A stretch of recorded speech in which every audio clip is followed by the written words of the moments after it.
But we're about quality, not quantity. And actually, what I'm really delighted in is doing this series.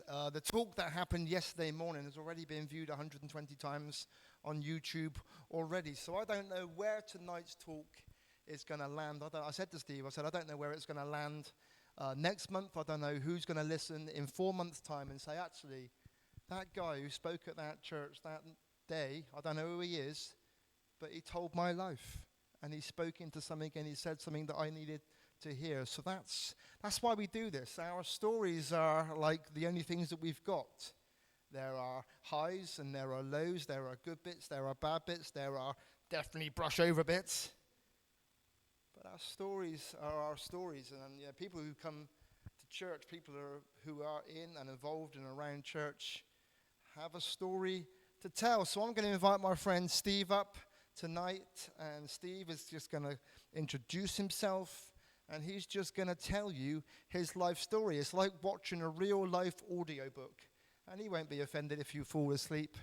He won't be offended one little bit. So we're going to record this, and it's going out on podcast as well. Here you go, my friend. Welcome. Steve Burnett, everyone. Hello. Thank you, Nat. Thank you. Well, the first thing I've got to confess is that I'm nervous. I've given my life story a good number of times over the years, but we were chatting earlier and I was trying to work out when I last did it, which was about 5 years ago, we think, before lockdown. And a lot's happened since then. We get there in the story, but suffice to say that, I'm actually quite nervous, and I have never really been nervous before, so if I stumble or mumble, or I guess you guys won't know whether I'm telling it in the right order, will you? Because Nat might pull me up on it, and Stacey. But where to start? I suppose is start at the beginning. I was born in Croydon Mayday Hospital in 1968, and lived in Thornton Heath for a couple of 3 weeks before moving to Sidcup. Not too far away from here, is it really? I don't remember living in Sidcup, but I was the first child of a reasonably young couple, or a young mum. She was 21 when she had me, and she'd lived at home until she got married, and then she set up home with my dad, and they'd been together a couple of years before they had me, and then at that point they moved down to Sidcup from wherever they were living previously, Thornton Heath, that's right, and I was the only child for 2 years until they had my little sister. And I've kind of grown up feeling that my mum wanted a girl and got a boy, and she much favoured and preferred my sister. My sister was the little goody two-shoes. I was the naughty boy. And I've sort of, my sister's still the goody two-shoes now, and I'm still the naughty boy. But so nothing much has changed. But I spent most of my childhood feeling that I wasn't good enough, feeling that I was naughty, that I was bad. My mum was quite handy.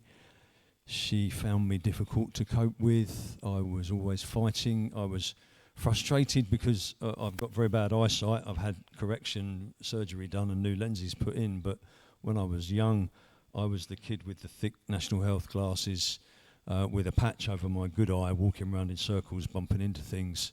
And anyone called me Four Eyes, I walloped them and beat them up. And I was very angry, I was very aggressive. And consequently I got into trouble. I think I'm probably understanding myself now. I got attention that way by being naughty. But it wasn't sort of conducive to growing up feeling good about myself. My mum was very good at smacking, and I think I got smacked and hit almost every day. I have memories of her grabbing my arms and digging her fingernails in and scratching down my arms to make me bleed. She knocked me out of a saucepan. She hit me with rolling pins, and she broke wooden spoons on my head. There was many a time when it was, if you don't stop crying, I'll give you something to cry for, and then wallop, you got another one, and then it was get up those stairs to your room. It was. But I've learned about my mum. She was, she found it difficult, I think, being separated from her mum. She was very, very close with her mum. Thank you. and her father went away to war and came back a different man, having lost all of his squad. They were all killed at the D-Day landings, and he'd had flat feet and had not been allowed to go with them, which left him with a lot of guilt and anger and resentment. And I don't think that her parents got on, and she was mollycoddled by mum and whatever, and she was, I won't give away too much of her story, but she didn't have an easy childhood herself. So, I've come to learn and to forgive that, but that sort of sets the stage. I was a naughty little boy. I was always out fighting, setting fire to things, stealing things, getting in trouble. I was difficult at school. I answered back, and I was always in trouble. So, sort of fast forward to the age of 14, when 11, 12, 13, I went to senior school, and I was smoking at 11. I started. My 14th year was a very seminal year. I'd been to Boys Brigade since I was little. Never really got my head around this Jesus fellow. I thought he was a bit of a fairy, to be honest, stroking lambs and sitting with a dress on. I didn't really get that. But I kind of got that God was big and angry, and he was watching for me to do sins so he could fire thunderbolts at me. So I needed to stay out of God's line of sight. But I went to, in my 14th year, I gave my life to Jesus at an evening thing that was run by the local church's youth minister. And on the final evening, they ran a radio show and let us kids put it on in an abandoned shop in Tunbridge. And on the final evening, they had an altar call, and I went up and prayed the prayer and gave my life to Jesus after sort of 5 consecutive nights of good teaching. I wanted to do that. And then I couldn't carry on being a Christian because I also wanted to fight. I beat a bloke up when I was 14, and I knocked him out, beat him up with one punch. I didn't hit him again, but that was enough to put him in hospital for 3 days, broke his nose, blacked his eyes and split his face open. I lost my virginity, so I'm fighting and hitting people in anger. I'm having sex. I glue sniffed for the first time. At the same time, I was smoking. So I'm doing all the things that you shouldn't do, and I just couldn't equate Christianity, faith in God, with misbehaviour. And I went for I need to do what I want to do. I wasn't ready to be good. And I sort of bumbled along like that. Left school at 16 with a handful of O-levels, got an apprenticeship. And at 19, one evening, I was out with a dear friend, my best mate at the time, really, and my girlfriend and my sister. And we'd been out playing pool, and driving home, we were in his car. And he was, I thought he was a really good driver. I'm 19, what do I know? He could handbrake turn his car into a parking space. I thought that was good, yeah? Except for what I didn't know was he had 4 bald tyres. And on a October evening, the 26th of October 1987, he came down from Tunbridge into Hildenborough doing 110 miles an hour along the A road. And I'd looked at the speedo and thought, I wouldn't be going that fast. But he must know what he's doing. And he didn't. He lost it on the next bend. The car skidded out of control, crashed into the curb, knocked the wheel off, crashed into another curb, flipped over, went through the air 3 times, spinning, and then landed on its roof on the corner of an 8-foot brick wall, which is, a very sudden stop to a very fast crash. He was killed outright. He didn't have a seatbelt on, and he was thrown on top of me. I was killed and then resuscitated by one of the first policemen that got to the scene about 6 minutes after. So I don't know if I was killed instantly or whether I'd stopped breathing 1 minute before the policeman got there. But he found me not breathing and then gave me resuscitation. And I remember him giving me a camel pinch on my arm. And I woke up saying, that didn't hurt, And he said, of course it hurts, I'm just glad you're alive. And I'm like, what do you mean? And then I realised I've got my mate's head pressed into my head and I'm trapped. I'd broken my shoulder blade, damaged my leg a lot, a big bash on the head. All covered in cuts and bruises, and it took them 4.5 hours to cut me out. My sister was in the back. She was thrown through the rear windscreen without a seatbelt on and broke her pelvis in 18 places, broke her coccyx, her femur, her spine, 2 ribs, punctured a lung, broke her collarbone. She was in intensive care for 3 months and had to learn to walk again. My girlfriend broke her femur, a clean snap, and a couple of fingers. She had a few weeks in hospital in a cast and whatever, and my best friend David was killed outright. Looking back on it, the right person died. He was the one being foolish. He was the one taking the chances. But I felt incredibly guilty. I felt so responsible. Logically, I mean, we probably all had it, haven't we, in life? We know logically we shouldn't feel like that, but we just can't stop feeling like it in here. And I found myself daring God to kill me. I would drive up to his grave.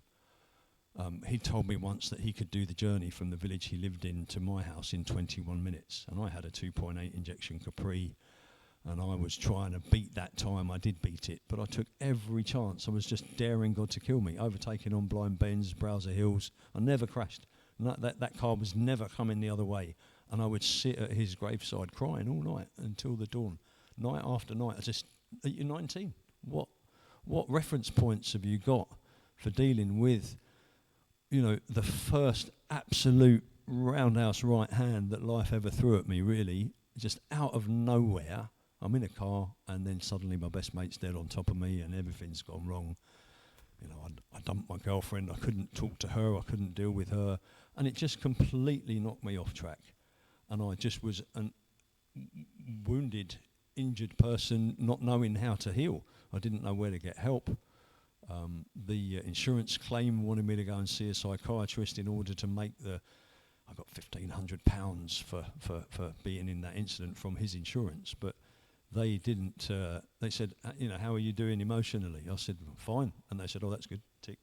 That was it. That was my mental health back in 1987 or 1988, and it never went away. I just kept hurting, and I suppose then I was 19, 20. I left home at 21 and moved in. I'd already started smoking cannabis and taking speed, drinking, and I moved into a house with a group of lads, and that would have been probably 1989, just when all the acid house music started, all the clubbing, all the raving, and ecstasy and LSD just became a part of my staple diet, and I just took drugs because when I took drugs, I didn't hurt, I didn't feel, I didn't think. I wasn't dealing with this visceral emotion that I had, or the thoughts, the memories, the nightmares of the events. And I found that drugs were an out, an escape. And then a number of deaths happened in an order I can never quite remember.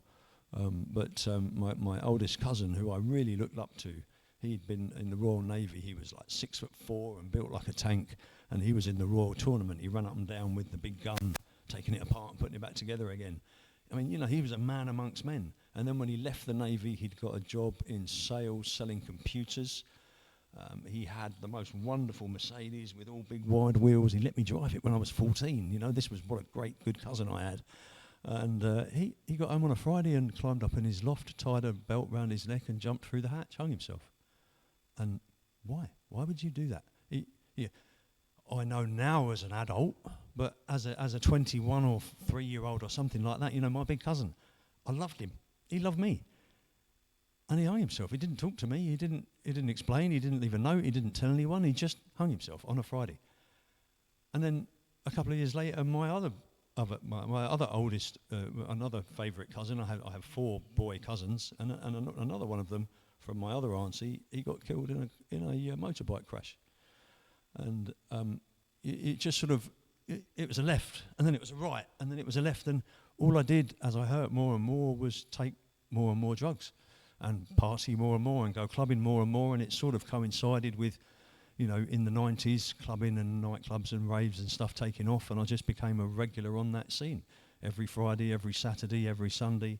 My whole weekends were spent getting smashed. During the week, I smoked cannabis. I used to smoke ½ ounce of weed every day, 40 joints a day. I don't know how I functioned, but I did. 10 years after my car crash in 1987, I didn't say, actually, I should put a little bit of context there as well. My father was the first person on the scene of the accident, coming the other way. He saw this car had crashed, and he stopped and got out and ran up and tried to help. And he didn't know that it was us. The car was upside down. He hadn't seen that particular car before, and he was there trying to help. When the police arrived, they sent him away, and he went home. And then they realised that that we weren't home, and we should have been. And he realised it was us in the crash, and came back up to the scene of it, but they wouldn't let him near. And when they got my sister out of hospital, they sent him to hospital with her. And they told him that I was dead. And they'd sent the chief of police round to see my mum and tell her I was dead as well. So my parents genuinely thought I'd been killed. And when they brought me into hospital at silly o'clock the next morning, it happened at 11 o'clock at night, my dad was like, "Whoa, you're alive." Yeah. It wasn't me that was driving, Dad. But, and then 10 years later, after I've been trashed and my sister's been trashed, my little brother was killed on the May Bank holiday, 29th of May in 1997. So just a few days away, it's his anniversary. And he was driving a 2.8 injection Capri because I'd always had one and he'd always wanted one. Or I had one when I was young and he wanted one. So when he finally got and saved up the car that he'd always wanted because his big brother had one, and then he got killed in it. He was driving to work and came round a bend, not going particularly far, in the lanes doing 65, they reckon, in a 60 limit, but he came round the bend and found a coach overtaking two parked vans. And he had about 100 yards, and he just locked it up and skidded straight into the front of the coach. And the coach was doing 45 mile an hour when it hit him, and the combined impact of a 100 mile an hour collision killed him. He didn't die outright, but he never moved or twitched or anything after the impact. A lady held his hand while he was trapped, and they cut him out, and he was taken to King's College, and they explained that the impact like that kills all your organs and does stuff to your brain, and your pupils pop or whatever. And they eventually 24 hours later told my parents that they were going to turn the life support off. And my dad told him, just let go, just like when I taught you to swim, son. He was 21 years old. And he did, he let go. He died instantly. He didn't hang on. He just as soon as they switched the machine off, he died. And I was on an aeroplane coming back from Australia. I'd been told, they'd got hold of me and told me that he'd been in the crash, but I didn't make it back in time, which made me feel very guilty. And the fact that he was driving a car he had because I'd had that car made me feel very guilty. And guilt isn't a good feeling. I don't think we're designed to feel guilt because it just eats away at you and it messes with your head and you can't logic it out. It's a feeling. It's this, you get what I mean, this visceral feeling. And without professional help, it's really hard to deal with these emotions. And I'm still... by that time, I suppose if my brother died in 97, we're talking 68, 78, 88, 98. So, yeah, I was 29, wasn't I? Something like that. Still really just a baby, I went off to India and I went travelling in 95, actually. So this was before my brother died. Forgive me for not getting it in the right order. And... I met a girl who was travelling with a guy. I thought they were a couple. They weren't. Turns out he was gay and she fancied me and I fancied her. I ended up marrying her and having 4 children with her later on. But while we were together in India, the gay friend of hers, Chris, who was a lovely, lovely lad, we were all taking drugs and I gave him some LSD.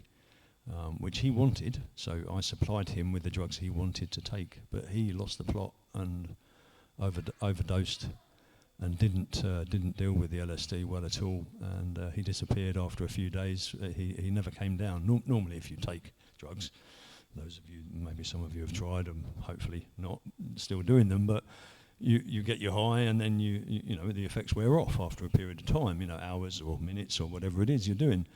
But he went up and he never came down.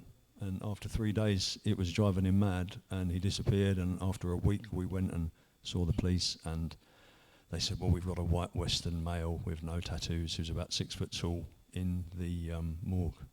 We found him in the sea. It looks like he'd been in the water for about 3 days. He's not pretty. So because he was my then to-be wife's friend, I said, well, I'll go and have a look. So I went into the mortuary and they pulled out the drawer and he kind of dripped all over the floor. 3 days in the water isn't kind to the human body. I couldn't tell if it was him. It could have been Frank Bruno or it could have been the Queen. So we had to get his dental records sent over and it was him. And I'd sold him, I'd given him the drugs that had killed him. At his choice, logically. I didn't force them on him. I didn't push them on him. I shared what I thought was a good time with someone who wanted to have a good time, but it killed him. And I'm 56 now, and I still feel guilty. I know I'm forgiven. I know I've never spoke to his father, but I spoke to his mother, and she said she forgave me. She's since died, but you can't. Guilt. You carry it. Even though I know I'm forgiven, I know I can walk boldly into the throne room of God because I've confessed my sins and I aspire to be a better man. I still feel guilty. Even though, kind of metaphorically speaking, Jesus has put his arm around me and said it'll be all right. It isn't all right, is it? It just isn't all right. So that you can't reconcile some things, even if you try. You just have to trust God, and I have to rely on what Jesus did for my forgiveness, because if I could turn the clock back, I would. That young man died aged 21, and at his own hand, at my hand, in our hands, I'm not quite sure. So guilt has been a big thing in my life. I got married when I was, so I think in 98, bit of a knee jerk. I forgot about going to prison in India. I got arrested while I was in India and was caught with a small amount of cannabis on me, and they wanted me to go and trick a drug dealer and pretend to be wanting to buy a kilogram from him to take back to England, which would have been from somebody from the Bombay Mafia, who were a bunch of gangsters that run the drug trade in Goa. I still imagine they do. And I've been out there for months at the time, and if you mess with the local mafia, they know who you are, they know where you live, they know the house you rent and who rents it to you. They know the motorbike you rent and who rents it to you. They know who lives in that house with you. So if I'd have gone and done what the policeman, who was pointing a gun in my face, telling me that's what I was going to do, said, then I would have been condemning my friends to a very unpleasant visit from the Bombay Mafia guys. So I refused and said, you're going to have to shoot me if that's what you want to do, which he didn't, thankfully. Although that was a pretty scary moment. I've had a gun put in my face twice in my life. That was the first time. No, actually that was the second time. But it's not a moment you want to repeat, really. But I didn't think the policeman was going to shoot me, so he didn't. But I didn't go and buy the drugs. And then he said, okay, so you're definitely going to go to prison for 10 years. And they sent me to jail, and I was convicted in session court, so like lower court, if you like, your standard courts. But while I was in prison, I remembered this chap called God, who people told me loved me. And even though I didn't feel especially lovable, I prayed. They had a little chapel in the church, and we were locked down for 23 hours a day, 6 days a week, and on Sundays, as a special treat, you didn't get to go out for an hour, so you were locked down for 24 hours on a Sunday. But in that 1 hour of out each day, I could go into the chapel, and I would go in there and actually get on my knees and pray. And I mean, I've been a Christian. I feel I've been a Christian since 2008 when I was baptised, but it's not often I get on my knees and pray. Perhaps some of you guys do, but I got on my knees and I prayed hard. And while I was in there on remand for 3 months, the law got changed in India. Previously, any possession of any amount of drugs was a mandatory 10-year sentence. And then they decided that if you had been charged with less than 28 grams, and I'd been charged with 26 grams, even though I probably only had half a gram, they wanted to make sure I got done. So they charged me with 26, and if you could show that you weren't in possession of it for dealing, and although I had been arrested sitting in a circle with about 30 other people, all smoking and passing joints and pipes around, the police had put on my report that I was sitting on my own under a tree, because they wanted to make sure that I was the only person around to be in possession of those drugs. So if there was anybody else there, I could have maybe said, well, it was yours or his, but the fact I was on my own, so that actually stood in my favour, because I wasn't dealing if I was on my own, so it was personal use. And then the law that was changed to the fact that if the judge believed that it was for personal use, he could, at his discretion, give you 6 months instead of 10 years. And so that was our plea. The police actually, by trying to condemn me, helped me. And how amazing that the laws in India have stood for however long they've stood. And yet when I'm in prison and praying, the law got changed. Anybody would think that perhaps God was listening to me. That's how it felt to me and my family and the people that were praying for me, was God changed the law so that I could get given 6 months instead of 10 years. And I was delighted with 6 months. I was over the moon with 6 months. I thought that was the best result ever. And I was moved to another prison, a long-term prison, which was equally as unpleasant as the first prison. It had millions of mosquitoes and was really, really hot, and you didn't have any outside at all. You couldn't see the sky, which you could in the first one. So I was resigned to be in there for 3 months. That was okay. I'd done 3. I could do another 3 and go home. And after 1 week, the jailers came and said, right, you, come on, out, you're going home. You're going home. You're going home. I'm like, what, me? Who are you talking to? It can't be me. I've got 3 months more to do. And they said, no, your lawyer's here and your girlfriend's here, the lady that became my wife.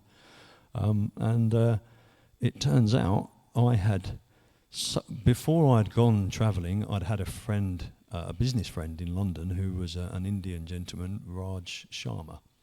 And he was in Peckham. He worked at a company that had bought a machine from me when I sold machinery. And he had said to me, if you were getting any trouble in India, it's not what you know, it's who you know. So if you get in any trouble, make sure you let me know. And my parents had let him know. And it turns out he was the Deputy High Commissioner to Britain's son, and his brother was the Major General in the Indian Army, and he went to school with the High Court judge for Goa. So the High Court judge for Goa couldn't interfere in what happens in session court, but 1 week after, he got in touch with my lawyer, said, you've got a court case on Monday morning, make sure you're there. And my lawyer was like, hold on, because it takes like 2 or 3 years to get a high court case in India. And I'm 1 week later, and he called them in and he said, yep, that's fine. Okay, he's been given 6 months and a 300 rupee fine, £6. Okay, well, we'll let him out now and we'll make it a 3,000 rupee fine, £60. So I was more than happy with that trade. I was quite happy to swap 3 months for 60 quid. Seemed like a good deal. So yeah, they let me out, and he instructed the police to give me my passport back straight away, because the police can keep your passport for 6 months in India, which would have been difficult.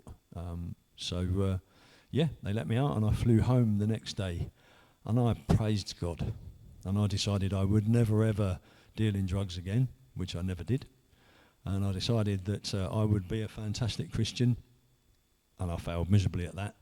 And it wasn't long before I got back to England and I'd forgotten about God, and I'd forgotten about praying, and I certainly forgotten about going to church, and I'd forgotten about not taking drugs. I'd got back into my old habits because I hadn't dealt with what was really wrong. I hadn't dealt with my pain.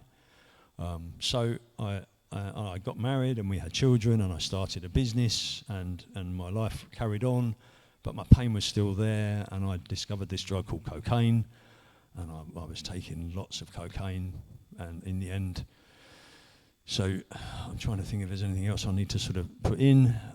4 beautiful children, I should always give them a mention. Thank you, God. And a great ex-wife gave me those, bless her. Yes, I'm trying to sort of jump forward, I suppose. So 2005, my drug use really came to a head. I was smoking half an ounce, so 14 grams of crack cocaine every other day. I was living in a complete dream, in a complete daze. I thought it was perfectly normal. What are you people who love me going on about, moaning at me? Everybody's doing drugs. Why? I only do more in the end because you lot keep blooming moaning at me. Just leave me alone to do what I want.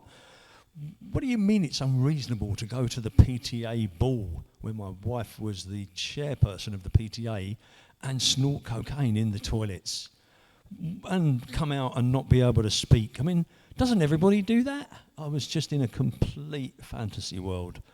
I think there's a term for it, isn't there? What is it when people live in a sort of a drug-induced, I can't think of the word, but it's like a fantasy life. You think it's reasonable when it's really not. Cocaine changes the way that your brain thinks. It changes your inhibitors so that the things that you wouldn't normally do, you find perfectly normal to do. And my life was literally on a chaos course, and I knew it. At some level I knew it, but I didn't know how to stop it. I remember my mum talking to me, really worried about me. And I just said, Mum, I can't even face life. I can't even imagine life without cocaine. If it was a case of cocaine or your legs, I'm choosing cocaine. You can have my legs. If my cocaine had been on a high shelf and I could have reached it by stacking my children up, I would have climbed up my children. I was a dreadful dad. I wasn't involved. I wasn't present. I was an even worse husband. I was angry, resentful, not there. I'm out every other night, all night, creeping into bed at 10 to 6 in the morning before her alarm went off at 6 o'clock, thinking that she didn't know what I was doing. Just what an idiot. But I wasn't an idiot. I was a broken, hurting, ill human being. And eventually my sister gave me a good prod, and my wife, I think they probably got together maybe, and they took me to a counsellor who saved my life. She very quickly saw what a state I was in, and she started talking to me about my inner child. I'm like, what do you mean my inner child? She wanted me to carry a picture of 3-year-old me around with me. I hated 3-year-old me. I couldn't look at that picture without crying. I got all this pain and stuff from my childhood inside me, and I just couldn't process it. I couldn't deal with it at all. And I started counselling with her once a week for an hour and a quarter, I think, hour and a quarter on one night a week. And she encouraged me to try and she made me put a baby seat in the back seat of my car in the middle, and imagine that every time I was going to my drug dealers, she wanted me to imagine I had my son in there and I would be putting the crack pipe in his mouth, not mine. She really was incredibly clever and good. She really was a very qualified and experienced lady, and she still does, and dealt predominantly with men who suffer from PTSD. And I didn't realise that I suffered from PTSD, post-traumatic stress disorder. I had no idea. A drug dealer had said to me once, we do drugs because we're unhappy, and we're unhappy because we do drugs. And you're the most unhappy person I've ever met. And even in my complete stupor, that was a deep revelation to me. That was an absolute shock that I was unhappy. I'm not unhappy. Am I? Yes, you are. And it was an absolute body blow. I just didn't. But once it went in, that little bit of knowledge, I was like, I am, and I started to engage with the counselling and therapy. And I was in. It took me sort of 2 years to actually stop using. The last time I used was the 27th of January 2007. But prior to that, whilst in counselling, and I was managing to leave bigger and bigger gaps. But at one point, I was in the people that supplied me with the drugs house, where I used to go around and enjoy doing drugs with them. And by the time we got to me being in that state, if I wanted to do drugs there, I had to go in a room on my own and do it, because no one wanted to watch me twitching, shaking, sweating, and having palpitations and probably going to die. So that I had to go in a room on my own and take drugs to make me happy. I look back now, just the madness of that, the inverseness of going in a room on your own to do something that is mostly accepted as a social pastime. And I was there, I'd been there since Friday, and it was Sunday night. And my heart was, I always used to be able to feel my heart pounding out of my chest, literally palpitating and beating all over the place. Boom, boom, boom, boom, boom, boom, and I could feel it. Even without touching myself, I could feel it. And I'd used these drugs and was smoking this pipe, and I felt my heart stopped beating. And it stopped. It genuinely stopped. I 100% know it stopped, because all of a sudden it wasn't beating and my world tunnelled out. And in that moment, I cried out to God. I said, if you're there, please don't let me die. If you save me, I promise I'll honour you all the days of my life. And I passed out, and I had a vision of my own funeral in St. John's Church in Hildenborough. My coffin's at the front. I'm there, and I can see my wife. At the time, I had 3 children, and my oldest son. My coffin was up on a stand with all the flowers, up at the sort of that. And my son kicked the legs that were holding it up. It didn't fall, but he kicked it, and he was angry, and he swore. Dad, he was so cross with me for dying on him. And I woke up, and that was it. I was never going to use again. that Sunday night. And addiction is so strong, it's like the need to eat or breathe. And I'd used again on Tuesday night.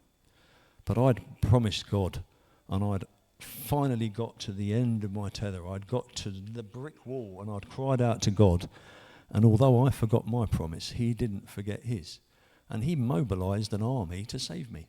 The counsellor was working with me. An acupuncture lady. Acupuncture is very good for people that seek a buzz, if you like, because they can use it to hurt you, and that it causes endorphins and the brain to release chemicals that you would get through taking drugs. She would never deal with drug dealers or she wouldn't entertain drug addicts, but she let me in and treated me, which was hugely helpful to me. And a girl that worked for me's husband was a Royal Marine Commando PTI.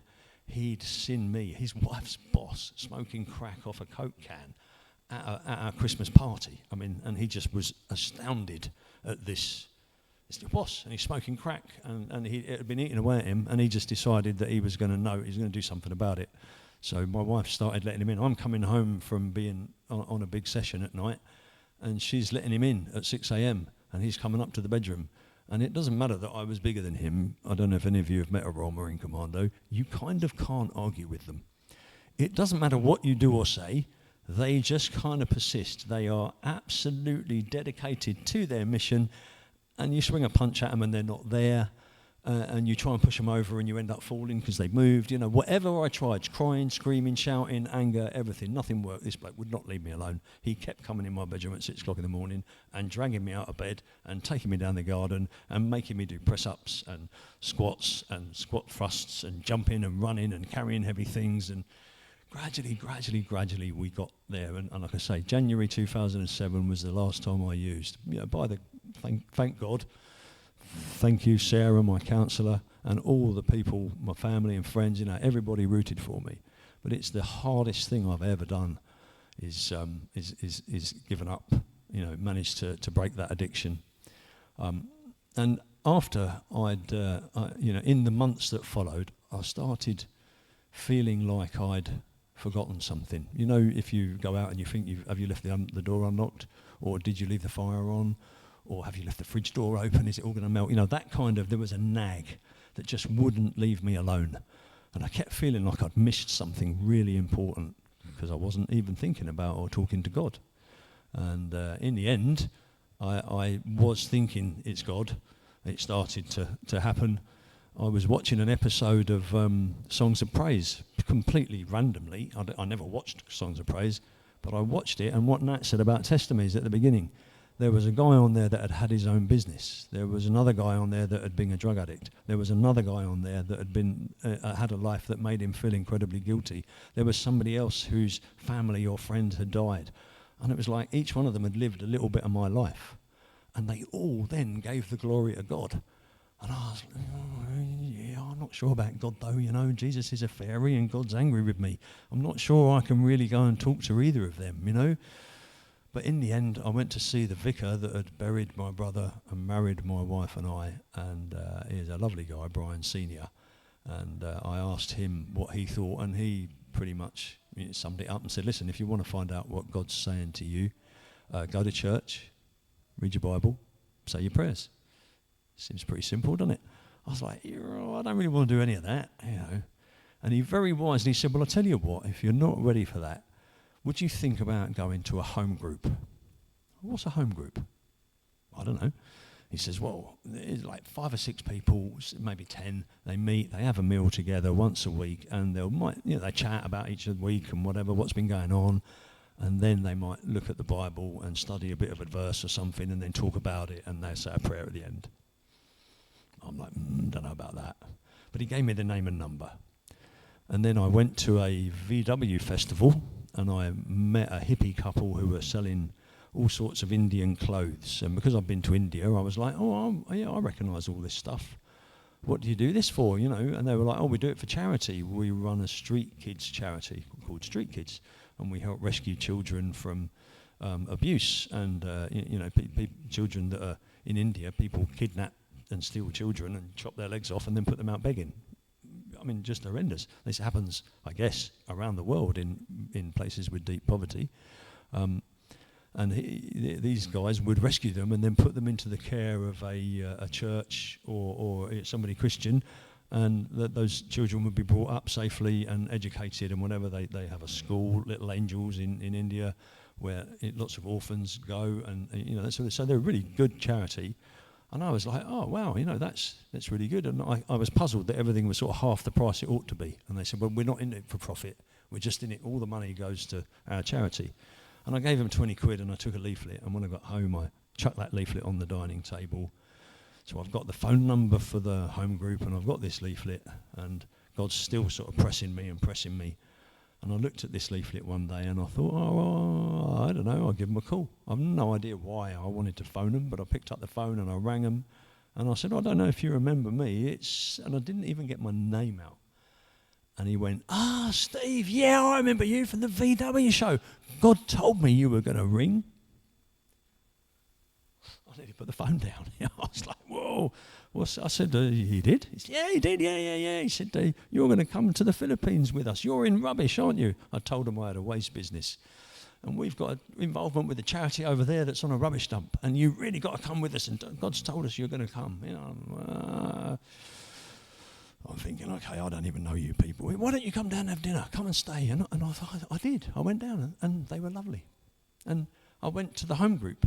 And I knocked on the door one evening, and it was a Wednesday night, and John Bentley opened the door, and he looked like a perfectly normal human being. And he introduced me to his wife, Ruth, who was perfectly normal. They were lovely.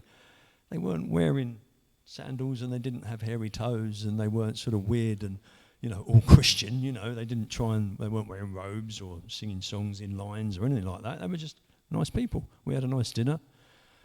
And that very first night, they were reading 2 Timothy chapter 2, where it says, the Lord's truth stands like an inscription. He knows those who are his. Well, that makes me emotional. And all who follow him must turn away from evil. And I thought, that's what's been going on, isn't it? God knows those who are his. That's why I feel like he's got his blooming thumb on me. That's why he won't leave me alone, because I'm his, because he wants me. I'm special to him. I'm important to God. It matters. And I've got to turn away from evil. All those who follow him must turn away from evil. And that's repentance, isn't it? To turn 180 degrees is to repent. And I literally fell on my knees and repented there and then. And to me, that's when I became a Christian. Not when I was 14. Although in God's book, I guess he always had me on a bit of elastic from the age of 14. I think we live our lives linear. And God moves outside of time. So he knows the beginning, the middle, and the end. He knows how I'm going to die. He knows the day I'm going to die. He knows how many breaths I'm going to take in my life, how many times my heart's going to beat. And I gave my life to Jesus that night. And I started going to church, and I got baptised the day before my 40th birthday. And I stood up and I gave my testimony at the time. I spoke for half an hour. They told me I could have 5 minutes, but once I got the microphone, I didn't let go. How long have we been doing this, Nat? How are we at? So, and I don't know whether anybody here hasn't been baptised as a Christian, but if you haven't, get yourself in the waters, because just a fundamentally life-changing day at a visceral level. I've used that word earlier in my talk, and the guilt has gone. I can think it, I can feel it, but all the pain and the guilt that I felt, I put that all to death in that water, and I rose to new life in Christ. And I spent the first 4 years of being a Christian trying to live up to Jesus, his standards. I gave up smoking, I gave up drinking, I'd given up drugs, I gave up masturbating, I gave up everything, And eventually I realised that I can't live good enough for Jesus. I can't match his standards. I can't live without sinning. No one can they? But I was really trying hard to prove my worth. And gradually I realised I didn't need to prove my worth. He just loves me as I am. And my life since becoming a Christian, and it kind of gets interesting there in a way. It wasn't boring before, but I've been what you might call on the straight and narrow. I'm not saying I never drink, but I'll drink half a lager. I don't drink to get drunk. I don't want a hangover. I've had moments since being a Christian. Since then I got divorced from my first wife, which goes against God, doesn't it?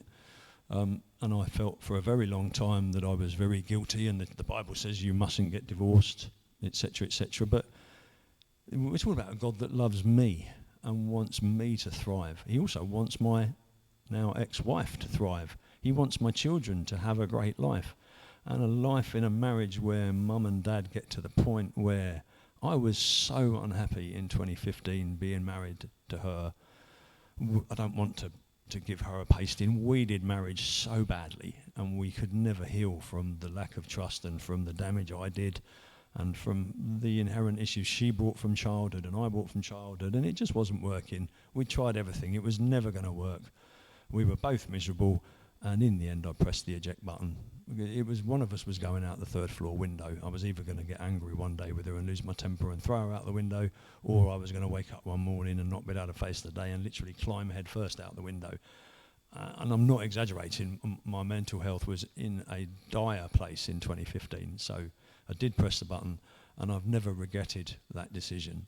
And my children are in a far better place because of it, with both their relationships with both of us.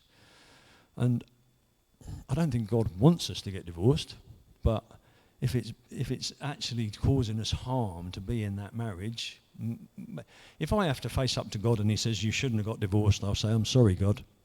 I know you love me and I know you forgive me. Different people have different opinions and different views on it, but for me, it had to happen. I then met and married somebody else who, after 2 years of marriage, ran off with the builder. Nicked £10,000 out of our joint account and ran off with another bloke, and which broke my heart. And that was there at the time, didn't you? I couldn't stop crying. I cried for about 6 weeks.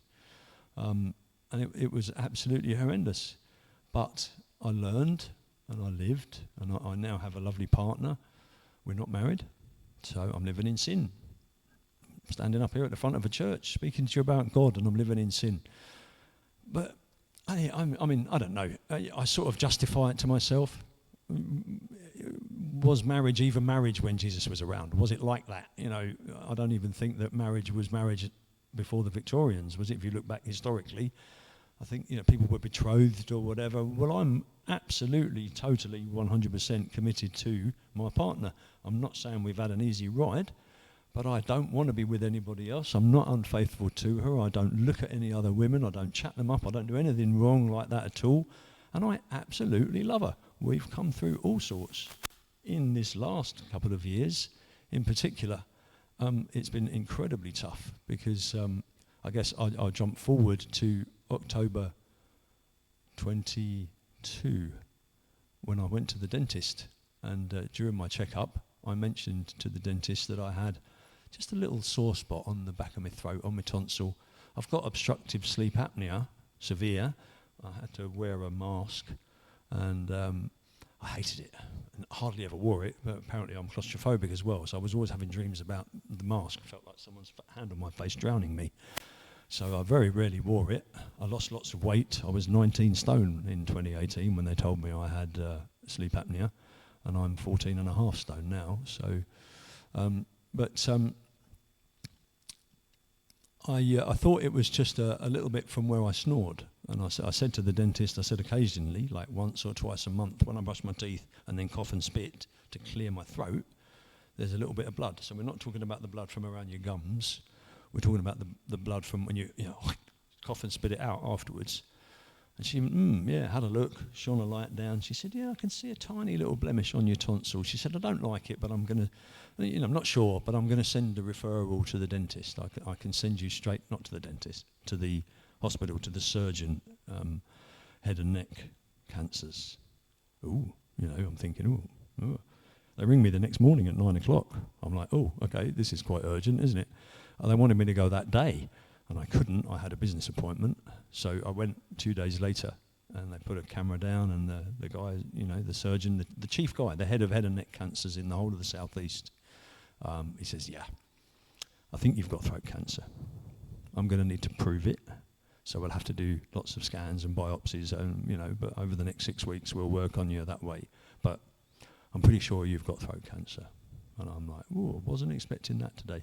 Really, really, really wasn't expecting it at all. And how am I supposed to feel when this guy's just told me pretty much, he's an expert, that I've got cancer? I said, is it dangerous? He said, well, it's cancer, isn't it? Yeah, if we've caught it quickly, it's very treatable. If we haven't, it's very serious. Ooh, he squinched it. I was on my own, so I said, thank you very much. Then what's next? We'll be in touch. We'll be in touch to book scans or whatever. I drove home. I told my partner. I'm thinking, how are you supposed to feel about cancer? Shouldn't I feel like I've just been kicked in the stomach and the rug's been pulled away from underneath me, And I'm like, I don't feel like that. And I went to the toilet and then I started feeling, I got all wobbly and shaky and had to, I think shock kicked in. And she had to wrap me up in a blanket and put me in front of a fire, and I was literally, I couldn't, and it really does. It didn't kick in right in the moment, but over the course of, trying to go to bed, trying to sleep, trying to get up the next day, going through all these scans, everything, and, and I'm praying to God, and I'm talking, and you've got to tell your family and your kids, and you don't know, and it takes weeks, and oh my word, it proper messes with your head.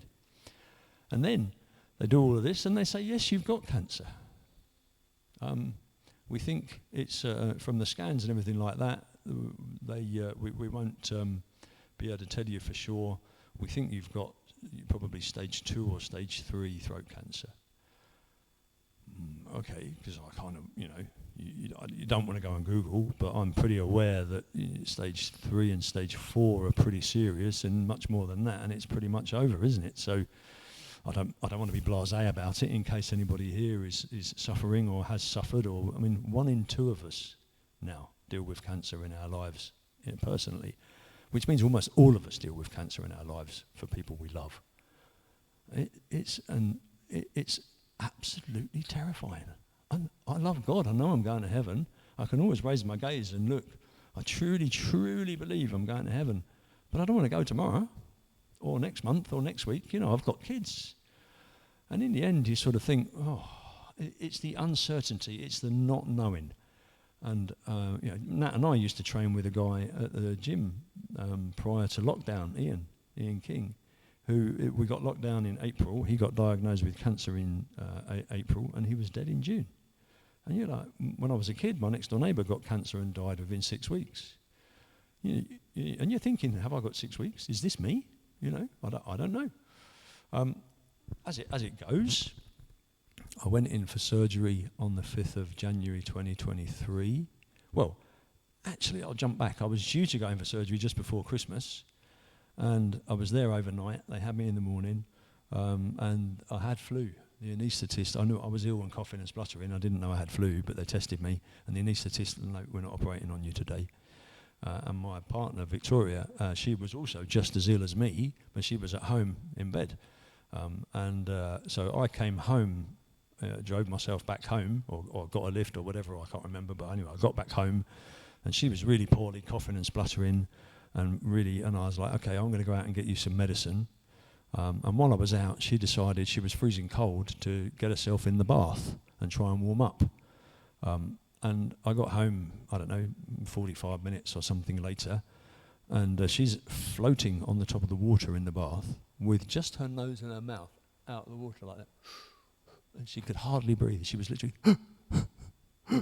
the flu had taken such a strong effect on her, and if I'd have been 10 minutes later, she would have drowned. She was literally moments from drowning.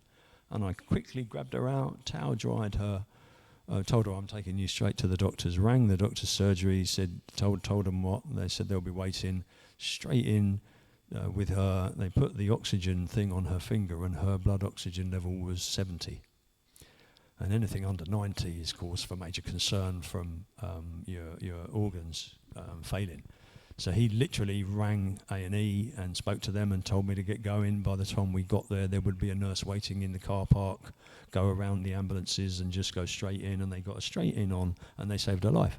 She had a couple of 3 days in hospital, and then they gave her Tamiflu, and she got out and got well. But if I'd have been in hospital that day having my surgery, I wonder, she got in the bath when I got home, but if she'd have got in the bath, she wouldn't have got out. There was nobody else there to get her out the bath. And for me, I put that down to God. It's God's. He spends his life clearing up the messes I'm about to make before I make them. And life is like a great big game of snakes and ladders, isn't it? You don't really know what's coming, do you? You don't really know. And that was the thing for me with cancer, is I didn't see it coming. I'm 56. I run a business. I've been in good shape since 2007. I've looked after myself. I've exercised. I eat reasonably sensibly. I'm not a wild man anymore. That was then. I'm now pretty sensible. And I was glibly going along thinking that I would probably work till I'm about 60 and then, sell my business, have enough money, retire, enjoy a long retirement, and probably hadn't even thought about when I might die. That's something for way down the road. I'm in my 50s. I'm not going to die yet. I can think about that when I'm in my 80s, or another 30 years. And then all of a sudden at 54 or 5, whatever I was then, you're thinking, am I going to make the month? Am I going to make it? Am I going to make the year? What's going to happen?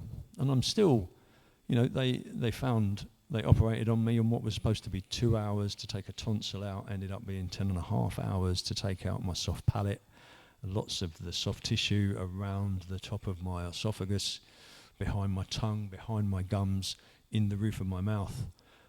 But to all intents and purposes, they cut me from there up to there and took out 39 lymph nodes as well. So they cut you there and they cut your jaw muscle and your jaw nerve and dislocate your jaw, roll your face up, and then they can operate on you. 10.5 hours of surgery and a week in hospital, and then they told me that the cancer was also in my carotid artery, so they couldn't operate on that. So now I was going to have radiotherapy and chemotherapy as well. So they waited 6 weeks after the surgery. I was barely healed, and they rushed. They wanted me in quickly, so they rushed me in, and I had 33 doses of radiotherapy, which they told me, I don't know it factually, but they told me was the strongest dose of radiotherapy anybody gets for anything. And it was pretty brutal, along with 3 rounds of chemo running in tandem with it. And that was an incredibly tough time, radiotherapy. I completely and utterly underestimated it. But it's the fear of dying. And I died in a car crash and I don't remember it. So had I died that day, wouldn't have mattered, would it? I'd have just been dead. But it's the fear of dying, and it's the unknown of how I might die and when I might die. And I was really troubled with this. It really did keep eating away at me, the uncertainty, the lack of control. I've got no control whatsoever. I'm used to being a boss. I employ people. I make decisions. I'm the head of my household, if you like. I'm a man. I'm a man's man. I get things done. I've got no control over cancer and whether it kills me. I've got no control over when I die. And I'm thinking, praying, reflecting, talking to friends, others, family. And after a little while, it occurred to me, I realised I've never had any control over when I might die, have I? None of us have. Nothing changes. The moment they tell you you've got cancer or you haven't got cancer, nothing's any different.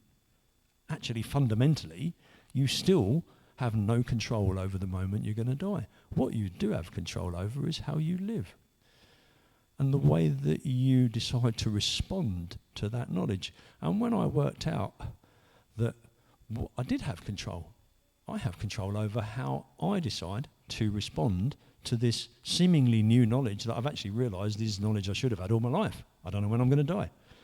And it's I don't know whether that makes sense to you, but the jigsaw pieces started to slot in for me, and I was able to reconcile the seeming lack of control, although I never had any control, with my faith in God.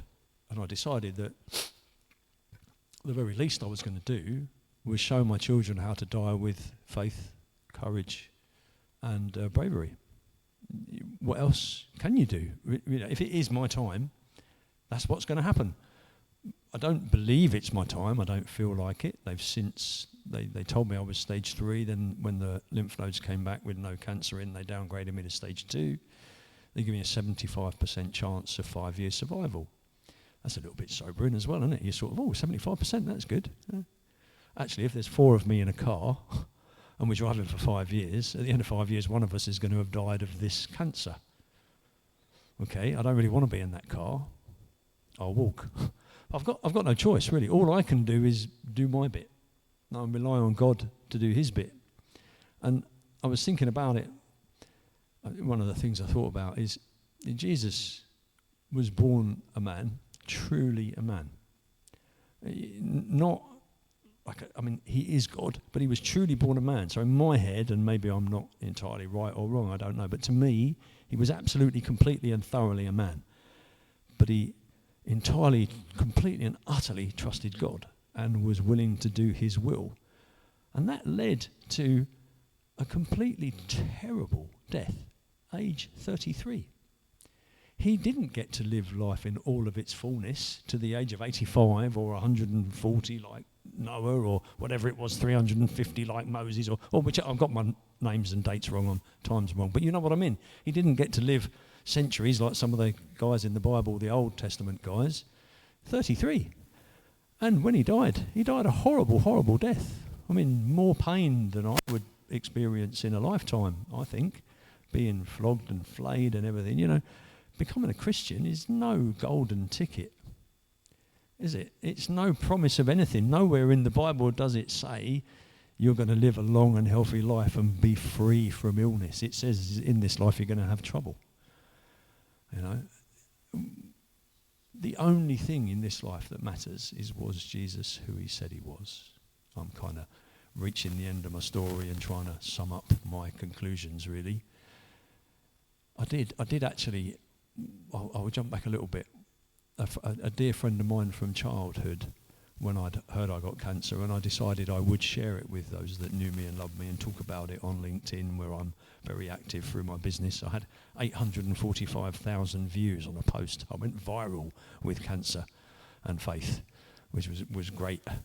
And I didn't hide it from anybody. A lot of people, I think, get cancer and they don't want people to know. They like to live it into, like King Charles. We don't know what cancer he's got. We don't know what cancer Kate's got. If I was either of them, I'd be talking about it. But it's. I've forgotten my point there. What was it? LinkedIn, yeah, but no, it was the yes, a dear friend of mine from childhood. She'd heard, she was worried. She had a dream, and in that dream, the angel Gabriel was standing over there. She's looking at the angel Gabriel, and she's like, "Oh, that's the angel Gabriel." And he turned to her and he said, "Deanne, I know you're worried about Steve. He's going to be all right. There's a lot more for him to do yet." She rang me up the next morning. She said, "I've just had a dream about you, and the angel Gabriel says you're going to be all right. There's more for you to do." And I was like, "Oh, wow, that definitely lifted my spirits." But just to summarise, you've got to sort of get to some end, and I wanted the end.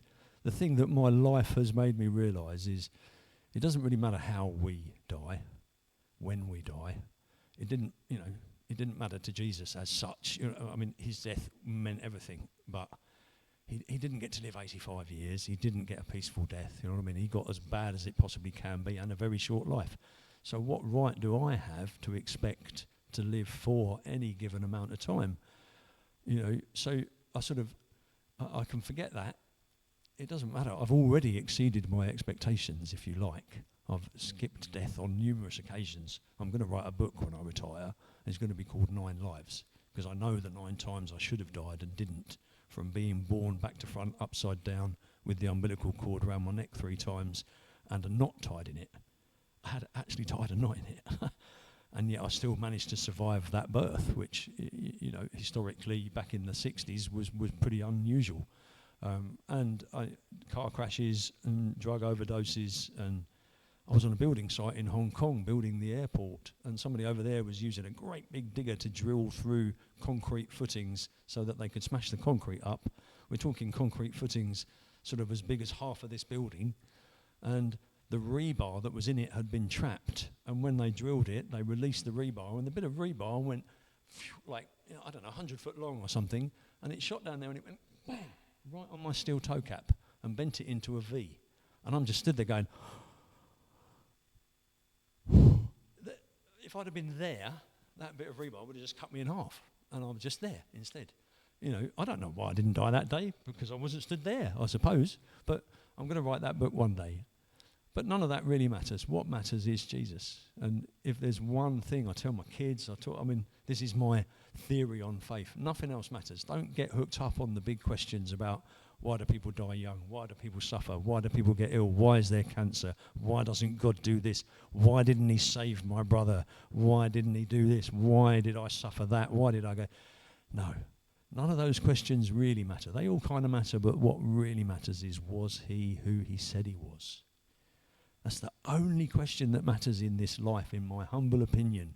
If Jesus was who he said he was, the Son of God, then he came to do what he said he came to do. The reason he's here is to give us the opportunity to find faith in him and in our own mumbled, jumbled, mistakenly dreadful, rubbish way, follow him.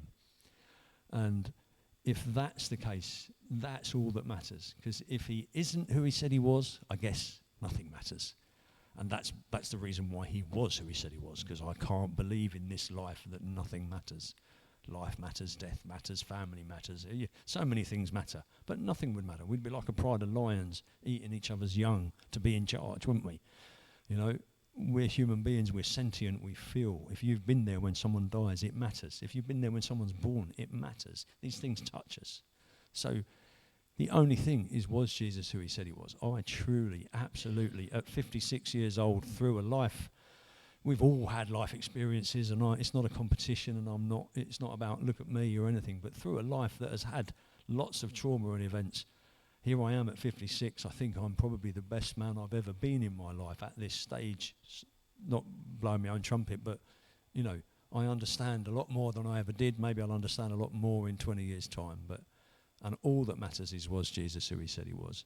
So if any of you don't know who Jesus is, go find out for yourselves. Work it out. Read the first 4 Gospels and then ask yourself C.S. Lewis's question.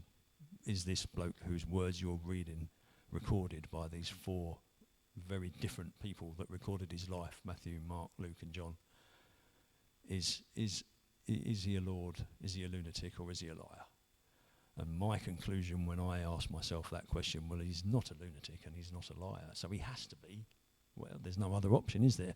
If I tell you my name's Stephen, it either is Stephen, it's not Stephen, but I believe it is, I'm a lunatic, or it's not Stephen, I know it's not, but I'm lying, I'm a liar.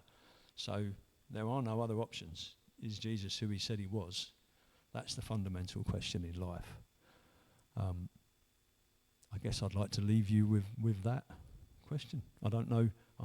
I didn't practice a finish. I'm afraid I can't write it all down. I shoot from the hip and speak from the heart. And I don't know whether it made sense. Was it all joined up? I don't know. I've jumped about a little bit. The cancer's made my brain bitty. They told me I would forget an awful lot and have trouble with memory and focus, and I do.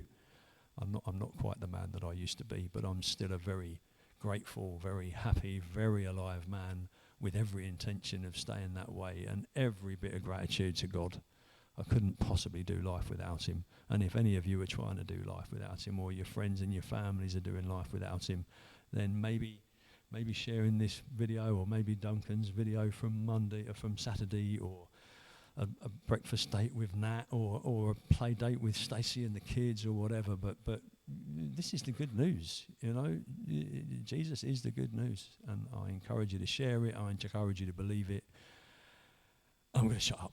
If anyone's got any questions, feel free to throw them at me. You probably haven't. If you want to talk to me, I'll loiter around for a little bit, and bless you for listening, really. Thank you very much indeed.